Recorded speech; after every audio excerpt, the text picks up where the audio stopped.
Kumbai, meu nome é Zoraida Molina Arndel. Explicação Provérbio 31, parte 2. Pueblo lo honra mulher virtuoso e bom esposa, que cuida a família e é casar. E te cuida suyuna com amor e ternura. Mulher virtuoso te move coisas e tem conhecimento e visão. E te vigila e tem boa oportunidade. E te dirigir sua família para chegar na meta não, bom meta não, e tem boa para negócio. E te lur de vida de suyuna para ajudar a crescer melhor e vira útil para não por servir bom da comunidade. E te exigir conversação transparente, sem ganhamento e desenvolvimento do caminho de Deus. Da maneira é vigilar e meter tur caminho de cada de sua família para tur cos canabom.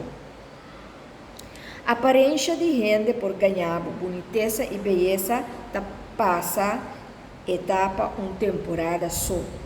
Essa aqui, Provérbio 31 anos. Pensei, mulher ancrada em Deus sempre viva em verdade e tem boniteza de padem e para fogo eterno. Aparência enganoso, mas é por dar uma impressão ou uma imagem falsa de gente.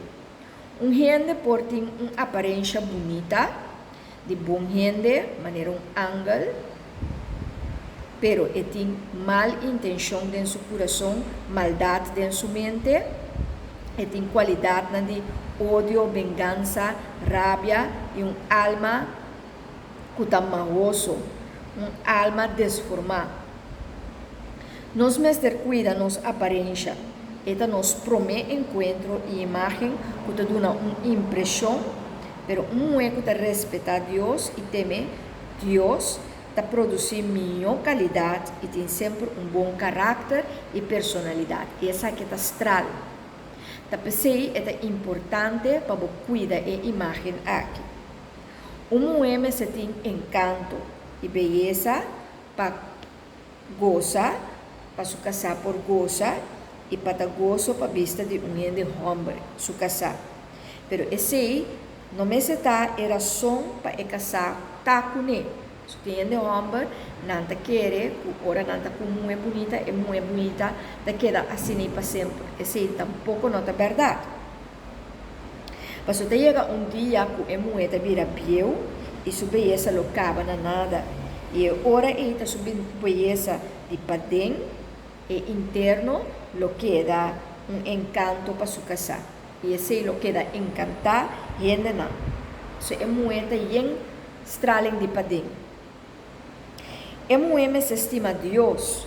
E ora é homem sa é muita llena com bom fruta, habilidade e pensamento. É por construir uma família e hogar com ele. E caráter, luta caráter universal que lo manifesta em cultura of tempo, período que não vive dentro. Pero é caráter reconhecível, porque é fruta de Deus. E assim nós temos que cultivar gente buena, que não arriba uiterlijk de beleza externo, porque isso aqui acaba na nada, pero cultivar beleza interno, de para dentro.